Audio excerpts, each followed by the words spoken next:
Mesdames, Mademoiselles et Messieurs, bienvenue sur le journal de ce jour. Le porte-parole de la Chambre des représentants, M. Abdallah Blehek, a déclaré que Son Excellence le président de la Chambre des représentants, le conseiller Aguila Saleh, se rendrait en République d'Égypte aujourd'hui lundi pour rencontrer le président du Parlement arabe, Meshal Selmi, pour discuter de l'évolution de l'accord invalide signé par le président du Conseil présidentiel constitutionnel avec le gouvernement turc sur la délimitation des frontières maritimes et leur impact sur la Libye et l'Égypte. Blehek a souligné que Son Excellence le chancelier discutera avec les président du Parlement égyptien des relations entre les parlements libyens et égyptiens et unifiera la position concernant l'accord de Sarraj et Erdogan. M. Blehek a ajouté que Son Excellence le président de la Chambre des représentants se rendra ensuite en Grèce à l'invitation du président du Parlement grec pour discuter de l'évolution de l'accord invalide signé par Sarraj et Erdogan et renforcer les relations entre les deux pays. Le député Ismail Cherif a déclaré que l'accord conclu entre le président du Conseil présidentiel constitutionnel et la Turquie mettrait la Libye en difficulté avec un certain nombre de pays.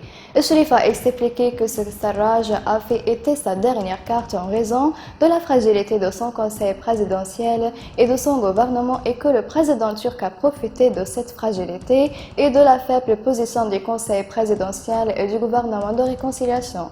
Cherif a déclaré que le comportement de Sarraj indique la pression qui se picarde de telles décisions entraîneront le pays dans les glissements dangereux. Cherif a appelé à la nécessité de déplacer toutes les activités culturelles et sociales du pays pour reprendre position vers cet accord car c'est la plus grande catastrophe que Sarraj entreprenne vers la souveraineté et l'unité de la Libye.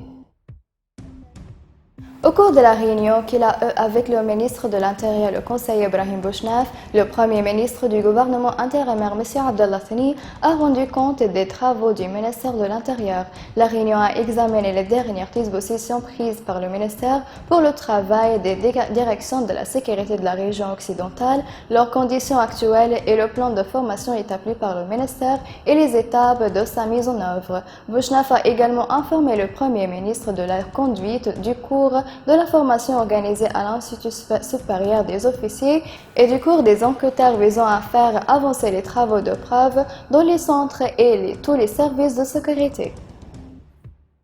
Le chef d'état-major de l'armée de l'air des forces armées, le lieutenant-général Sagr Jourouchi, a exprimé ses regrets pour le général de division Amir Jugam qui était tombé prisonnier de la milice armée après la chute de son avion, après avoir effectué des sortes de combat dans les frontières des groupes armés. L'équipe a souligné que le commandement général déploie des efforts auprès des chefs et des notables de la ville de Zawiya en particulier et que l'accident d'avion ne dissuadera pas les forces armées et de leur mission principale, valorisant les efforts du major pilote général Amir Jugam à son service pendant de nombreuses années dans l'Air Force.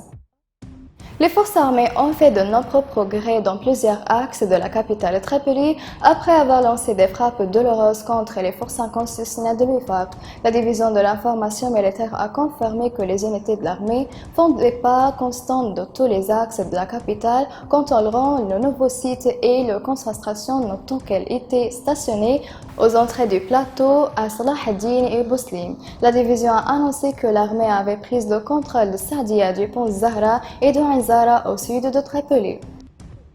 Mesdames et messieurs, merci pour votre attention et au revoir.